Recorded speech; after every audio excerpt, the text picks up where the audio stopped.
Juftingiz xiyonat qildi, yuragingiz yonyapti.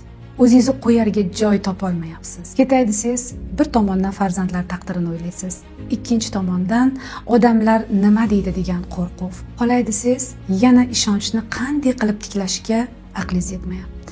Ikkilana qolishga qaror qildingiz.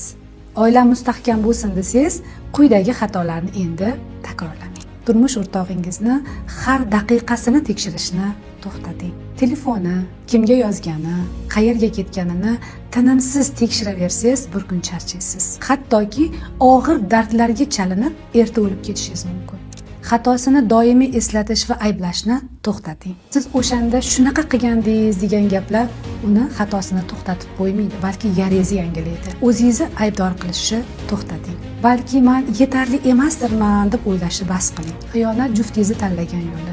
Bu yo'lda doim ham ayolning xatosi sabab bo'lmaydi. Hammasi zo'r deb soxta rol o'ynab yashashni to'xtating. Ichingiz yonib tursa ham tashqarida jilmayib yashashni bas qiling. Unutmang, bosilmagan alam keyin portlaydi. Undan ko'ra gaplashib oling, kelishib oling, o'zingizni chegaralaringizni qo'ying. Munosabatni tiklash uchun o'zingizdan voz kechmang.